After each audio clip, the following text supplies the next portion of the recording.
Pronto, pessoal, então eu queria só mostrar um exemplo, né, do que você poderia fazer no trabalho, né? Você pode fazer, como eu disse, usando um papel milimetrado, ou você poderia usar o próprio GeoGebra, né? Você faz todas as figuras aqui em 2D ou 3D, o que você queira, né? Aqui no caso eu fiz um heptágono, né, irregular. Aí nós podemos ver aqui os pontos, né? A, B, C. Não sei se talvez seja bom colocar um magnifier. A gente poder. Eu espero que isso aqui fique grande o suficiente. Mas de qualquer jeito eu vou colocar só pra, né? Certo? A, B, C, D. Os pontos, né, que eu peguei aqui são pontos que eu coloquei aleatoriamente. E aí, se a gente for lá no Jupyter Notebook, que eu já tenho aqui aberto, eu espero que ele abra, que ele faça esse favor pra mim, então, certo?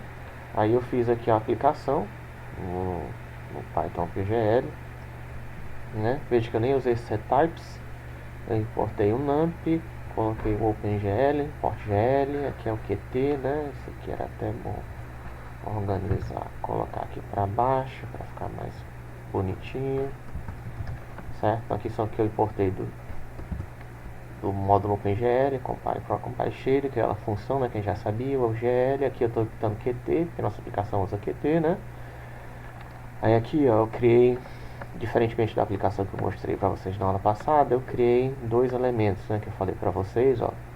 Eu peguei um vetor só de vértices, né, self-vértice, e aí esses pontos daqui que vocês estão vendo, ó, de onde é que eu peguei isso? Eu peguei desse elemento, tá? É não, menos 1,84 a 1,84, que é o ponto A, ele virou o quê? Eu dividi por 10, né? Aquilo que eu tinha falado para vocês, virou menos 0,84, 0,184, né? Depois, 1 menos 38, menos 2,36, né? Porque no meu caso, certo? Veja que não tem nenhum dos pontos que eu usei aqui excede o valor de 10, né? Então, dividindo por 10 já dá ok, né? Se exceder, no caso de vocês provavelmente vai exceder, o que você faz, você divide por 100, tá? Mas como eu só estou pegando um objeto, né? Só dividir, e está tudo dentro do intervalo, um número abaixo de 10, né? Entre menos 10 e 10, 10 não incluso, dividir por 10 já é o suficiente, né? 10 menos 10 não inclusos. Certo? Então peguei esses valores aqui, dividi por 10, né? Aí no caso ali, ó, menos 1,38, menos 2,36, 2,36, né? Vira menos 0,38, menos 0,236, certo?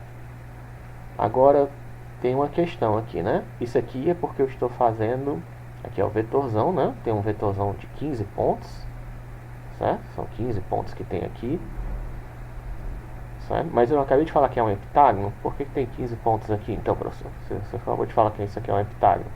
E realmente é, né? Basta contar, né? 1, 2, 3, 4, 5, 6, 7 lados, né? Mas tem 15 pontos lá. Como é que isso é possível? É porque você tem que desenhar de um jeito o polígono, né? Usando triângulos, né? Se você for usar OpenGLS ou WebGL, né? Ele só aceita, o único jeito que ele aceita é triângulos. Tem outros métodos, outros modos de fazer isso, tá? Isso aqui talvez seja o meu jeito talvez mais tradicional de se fazer, né? Mas não é o jeito mais fácil. Você pode tentar fazer um triângulo strip, por exemplo. A gente vai falar desses outros objetos que vocês podem usar no futuro, nas próximas aulas. Mas aqui, por exemplo, no PaintGL, você vê que eu usei triângulos, ó, e eu coloquei 15 vértices, tá? Começa do zero, no início do vetor, e são 15 vértices que a gente vai usar, vai ser tudo triângulos. Então isso quer dizer o quê? Que eu tenho que passar de 3 em 3 vértices, tá? E aí como eu tenho que passar de 3 em 3 vértices, eu peguei isso daqui e eu fiz uma triangulação, tá? Vou colocar aqui para vocês verem, ó. Uma triangulação é pegar o polígono e dividir em triângulos. E esses são os triângulos que eu peguei para desenhar esse meu heptágono, tá? Então aqui são os 3 primeiros vértices. 1, 2, 3, tá? Tá certo? Aqui, ó. 1, 2, 3, os três primeiros vértices, que esse menos 0,68, 0,52 é justamente quem? É esse G aqui, ó, tá vendo? Que eu dividi por 10, então ficou menos, ficou 0,152 e 0,068, né? Não sei que eu tenha colocado lá errado. Não, 0,68, né? Certo? E aí depois você pega o segundo triângulo, tá aqui, ó, T2, né? Aí pega esses dois vértices, depois aí pega esses três vértices, né? Certo? Aí depois pega três vértices, depois pega três vértices, depois pega três vértices, certo? Então como tá sempre repetindo 2, né? Acaba fazendo 15 pontos, né? Se não me engano, 3, aí 3 com mais quantos? Mais 3, 6, 9, né? 12 e aí por último o triângulo 15, né? Certo? São 1, 2, 3, 4, 5 triângulos, 5 vezes 3, 15, né? Embora tenha só 7 vértices, acaba tendo 15 lá na lista, porque eu preciso desenhar esses triângulos, já que eu estou usando a primitiva GL Triangles, tá? Isso aqui não é a única maneira de fazer, tem outras maneiras de fazer. Você não precisa fazer coisas complicadas, não. Esse aqui ficou mais complicado, talvez, né, se alguém considerar, porque eu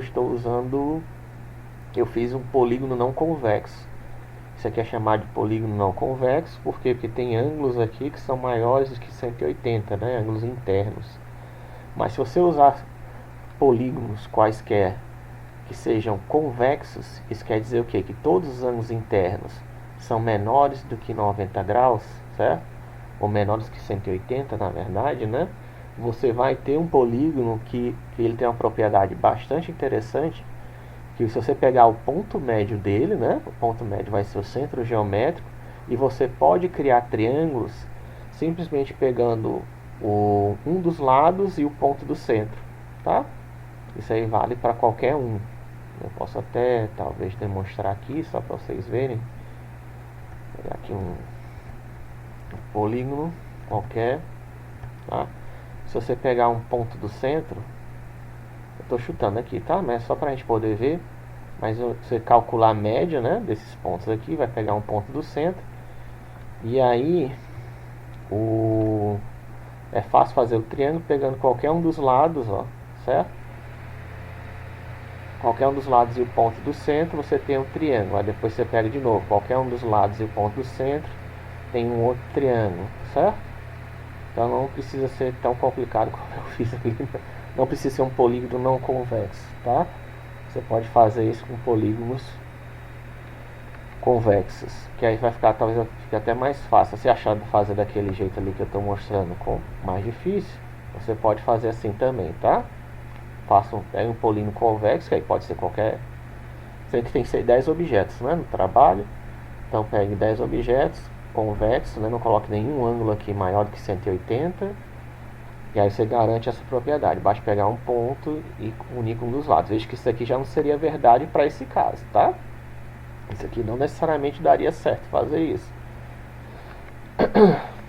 Acho que, enfim, não pode acontecer de ficar uma reta pegando aqui, não sei exatamente onde está o centro, mas pode acontecer de pegar uma reta que passa por fora do objeto, tá? Por isso aí, devido a ser um polígono não convexo. Mas nesse caso aqui dá certo fazer isso. Ok? Uma vez que você pegou o polígono de qualquer tamanho, né? E você pode, um dos polígonos que você for usar no trabalho pode ser um triângulo, tá? Pode também usar o quadrilátero também, lógico, pentágono, né? Isso aí é o mínimo, né? O mínimo que eu já falei para vocês de trabalho é isso, né? Pentágono, triângulo, pegar isso. Só não tente não fazer regular, né? Porque regular é meio chato. Porque um polígono convexo irregular já é chato, né? Que aí todos os lados iguais, né? É boring, né? Mas você também pode fazer isso se você quiser. Mas ser tudo convexo não tem problema, ser tudo regular e convexo também não tem problema. Eu acho mais interessante você tentar fazer um irregular, né? Porque você vai aprender mais. E acredite, esse tipo de coisa você usa, tá? Eu mesmo tá fazendo um curso de modelagem, né? E uma das coisas que você faz no curso é uma operação de retopologia, né, que eu falei para vocês, e retopologia é justamente isso, é pegar, dividir os triângulozinhos porque não está indo para o lado certo, ou às vezes tem que dividir em quadradozinhos, né? As faces lá da malha 3D, porque também não está, porque não está no loop, não está direito. Então você acaba, isso é essa operação que vocês vão fazer nesse trabalho, vocês fazem quando for mexer em modelagem, certo? Fazer retopologia. Então é interessante de aprender, nem que seja um pouco, né? Através dele. Então, certo? Você fez isso, voltando lá, né? Você colocou a lista. Aí o que eu fiz? Na hora de fazer a lista, eu coloquei esses numerozinhos justamente para indicar quem são os vértices, né? Os 7 vértices aqui, ó. Tá? Coloquei como comentário, isso aqui é o primeiro vértice 1.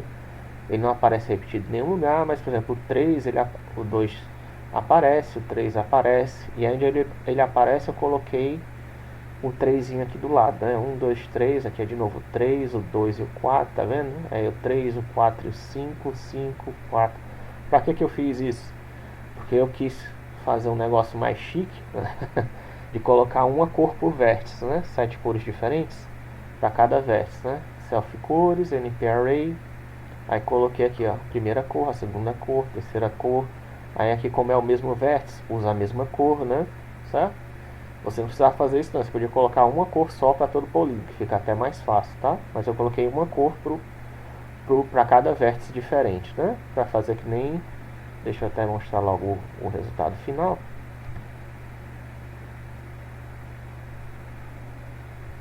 Tá?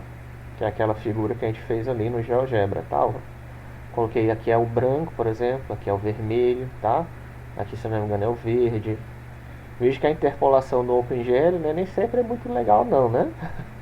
E olha o problema aqui de alias, né? Ó, que acontece, ó, pra você ver aquela história que eu falei, não é uma reta perfeita, né? Isso aí a gente vai ver esses problemas aqui de serrilhado, a gente vai ver na hora de rasterização, tá? Como é que trata isso. Mas o seu trabalho ficar assim não tem problema. Só que eu quero que você treine fazer isso. Já fazer isso aqui já dá bastante trabalho, né? Como a gente está vendo. Isso aqui é só um, né, dos objetos. Tem que pelo menos ter 10 objetos aqui na cena, tá? Ser exibidos de uma vez. Isso aqui no caso 2D, né? No caso 3D, né? Aqui é um heptágono não convexo que eu estou fazendo. E aí o que eu fiz, ó, né? Criei um outro vetor aqui para as cores, né? Tem uma cor para cada vértice, né? Veja aqui que eu estou fazendo aquilo que eu disse, ó, que é RGB, né? Que tem as três. A gente vai estudar cores ainda, o que é o sistema RGB, além de outros, né? HCl, HSV. E isso aqui eu estou usando 2D, né? Então só é a primeira coluna é X, a segunda coluna é Y, tá? Aí aqui o Vertex Shader, ó, o mais simples possível, o Vertex Shader. Só tem, recebe vértice, recebe cor e passa a cor adiante, né? O vértice vai ser passado pelo GL Position. Aquela história daria muito trabalho não usar o GL Position. A gente é um facilitador, né? Estamos usando ele para passar adiante, para deixar que o OpenGL faça a interpolação sozinho, o clipping e a interpolação sozinhos. Mas a cor está só passando adiante, como VEC 3 mesmo, não estou nem mudando para VEC 4 dessa vez, ó. E o Fragment Shader recebe a cor e também só passa adiante, ó. Certo? Essa cor tem que ser o mesmo nome, né? Essa cor aqui, a saída de lá é a entrada desse daqui, né? E ele só passa a cor adiante, né? Certo? Para pintar lá. Ok? Aí isso aqui a gente já viu, né? Compila o programa, né? O que tem diferente desse cara aqui? O que tem diferente desse cara aqui é como eu vou criar dois buffer objects, né? Dois VBOs, não dá para eu... E só dá para dar byte de um VBO por vez, né? Naquele programa que eu mostrei para vocês na aula passada, só tinha um VBO. Então, como só tinha um VBO, a gente dá um byte nesse VBO e acabou, né? Certo? Mas só que eu falei para vocês que vocês podem ter vários VBOs, né? Um VBO para normais, um VBO para vetores, um VBO para cores, um VBO para... Que nem nesse caso aqui eu estou usando um VBO para vértice e um VBO para cores. Mas só pode dar bind em um VBO por vez, como é que eu uso para poder desenhar, né, um objeto com vários VBOs? Você usa um VAO, certo? Então é isso que eu estou fazendo aqui, ó, self VAO, glgen vertex array 1, eu criei um VAO, tá? Aí dou um bind, ó, veja que é diferente, tá? Bind vertex array, self VAO, porque isso aqui é um array de VBOs, é um vetor de VBOs, tá? Aí aquilo que eu estava tentando mostrar para vocês na aula passada também, ó. Self-VBO agora eu gero dois, né? Porque vai ter um que é para os vértices e outro que é para as cores. Aí eu dou um GL bind buffer, né? Veja que é, né, diferente, ó. Certo? Dou um bind buffer no array buffer no self-VBO 0, que é um vetorzinho que eu acabei de criar aqui, né? Quando é 1, não sei porque não criou vetor, né? Não sei se é coisa do Python, enfim. No C, acho que é para ser um vetor, se não me engano. Mas enfim, aqui no Python você coloca 2, aí gera um vetor, né? Que foi o que eu tentei fazer, mas aqui com 2 já deu certo, ó. Coloquei o colchetezinho 0, certo? Para dar na primeira posição do vetor, no primeiro VBO, tá? Sendo que aí todos esses binds que eu estou fazendo aqui em VBO estão sendo, como tem um VAO que já foi dado no bind, isso aqui não é desativado, tá? Quando você dá um bind e um VAO, todos os binds de VBO que você der a seguir vão estar ligados a esse VAO, certo? Então desse jeito, todos esses binds que eu der agora nessa sequência aqui vão estar presos a esse VAO. E aí, como eles vão estar ligados a esse VAO, na hora que eu quiser usar todos os VBOs, basta eu dar um bind no VAO. Não preciso dar, podia estar 300 milhões de VBOs aqui, tá? Desde que eu tiver, se um VAO, vai estar tudo fechado no VAO. E se você quiser, né, obviamente, embora eu não tenha usado aqui, você pode ter vários VAOs. Na verdade, para o trabalho de vocês, se você quiser usar VAO, você vai ter 10 VAOs, né? Cada VAO vai ter um conjunto de VBOs, né? Vai ter as cores dele, vai ter os vértices dele, vai ter as cores dele, né? Por exemplo, no mínimo, né? Seria isso, né? O mínimo seria isso. Talvez se você for usar VAO, seria ter 10 VAOs. Cada VAO teria um vértice, teria um VBO de cores e um VBO de vértices, né? Ou então você pode ter 10 VBOs, né? Um para cada um dos objetos do trabalho, que aí cada vetorzão lá tem cores e vértices do mesmo array, né? Ou então você também, outra possibilidade seria você ter o que? Ter um VBO só, né? Sendo um só, você poderia usar um VBO para os 10 objetos, aí você teria que manualmente dizer, né? Cada parte do vetor está relacionada a cada qual objeto, né? Dá um trabalho maior, né? Enfim, mas, enfim, depende de você, o que você achar mais fácil de fazer, tá? Então nesse caso aqui, eu tenho 10, você pode até fazer, também tem outras possibilidades, tá? De fazer, você também pode ter vários shaders, e cada shader desenha um objeto diferente, que é ativado em sequência, também dá pra, enfim, tem várias possibilidades, tá? Mas isso aqui é um outro jeito também que é bastante comum, é por isso que eu estou usando. Além do colocar só um VBO com tudo lá dentro, outro jeito também que é bastante comum é esse de criar um VAO. Então eu estou logo mostrando para vocês, para vocês se quiserem usar um VBO, que você não precisa usar aquela biblioteca do C, né, do C-Types. Você cria um VAO, aí cria o VBO, aí aqui não tem mistério, né? Eu já ele bind buffer do jeito que a gente já tinha visto. Aí diz quem é os dados, o tamanho dos dados, né? O self-vértice, GLString draw, não precisa disso não, tava só testando. Static draw, né? Que a gente já tinha visto. Aí aqui pega a posição, né? Não deixei do vértice. Na hora de passar os dados, ó, dá o GL attribute pointer. Veja que eu coloco só 2, né? Porque não é 2D, né? Se ele trouxe o vértice lá de cima, né? Só tem x e y, não tem z, então aqui é só 2, né? GL float, GL false, eu vi o que é o GL false? GL false é quando está normalizado, tá? Os dados normalizados, é por isso que eu não falo, porque dados normalizados é uma coisa que eu não expliquei para vocês ainda, não vou explicar. Mas dados normalizados é quando você tem valores entre 0 e 1, tá? Quando você tem valores só entre 0 e 1, você diz que seus dados estão normalizados. Nesse caso aqui a gente poderia até, na realidade não, né? Porque tem dados negativos, mas enfim. Mas quando você tem dados normalizados, você pode usar isso aqui. Agora estou na dúvida se os dados já têm que estar normalizados ou se é o OpenGL que faz a normalização. Mas de qualquer jeito, né? Se ele fizer automático, eu vou testar depois isso, tá? Para vocês terem certeza, mas isso aqui é só controlar a normalização dos dados, para dizer se os dados estão normalizados ou não, né? Certo? Aqui tem o x e o y do atributo self-pos. Aí agora eu pego o outro, ó, glBindBuffer, VBO1, né? Que agora a gente vai ligar o de cores, né? O VBO de cores.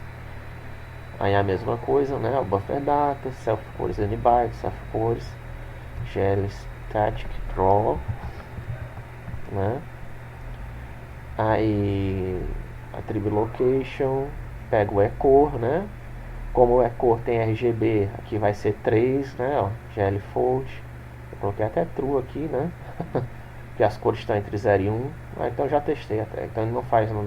Quer dizer, que eu não sei se ele mesmo faria a normalização. Talvez a gente pode testar aqui, só pra ver, né?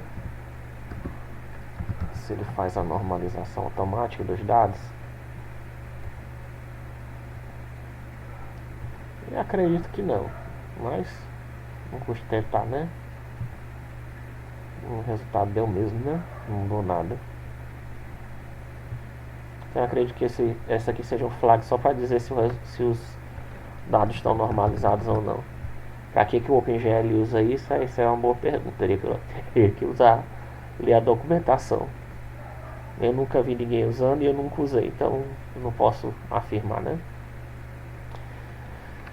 Aqui ativa, né? Depois que disse aquela história do handshake, né?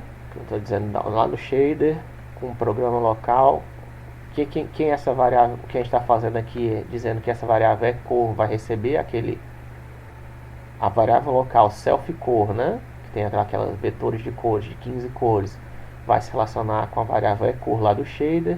E aqui foi a mesma coisa, né? Aqui os 15 vértices vão ser de duas posições, vão ser relacionados com a variável do shader vértice, né? Isso, cada um tem um VBO diferente, né? Começa do Done, ó, certo? Zero, não tem espaçamento entre eles, vou chamar de offset. Começa do zero, none, ponteiro para nulo, né? A mesma coisa aqui, ponteiro para nulo, começa do zero, certo? E aqui, mostrando para vocês, né? Isso aqui, usar essas instruções aqui é desativar um VBO, tá? Porque aqui tá, dei um bind no VBO de cor, de vértice, depois dei um bind no VBO de cores. E aí quando você quer desativar o bind, quer que nem o VBO esteja ativo, professor, como é que eu faço? Assim, ó. Certo? Você dando o bind no zero, você está desativando, dizendo que não tem nenhum VBO ativo. Aí a mesma coisa aqui, GL vai de array 0, quer dizer que não tem nenhum VAO ativo, tá? Aí aqui GL use program, GL clear color. E aí, isso aqui seria o jeito correto, né, de fazer, que eu estava falando para vocês na aula passada. Você disse que não tem mais ninguém ativo, né?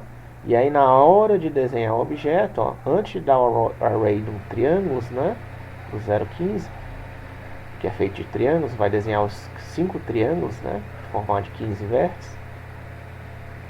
Ele dá um bind no VAO que eu vou usar, tá? Então se eu tivesse 10 objetos aqui, né, seria o que? Dá um bind no VAO do primeiro objeto, desenha o primeiro objeto.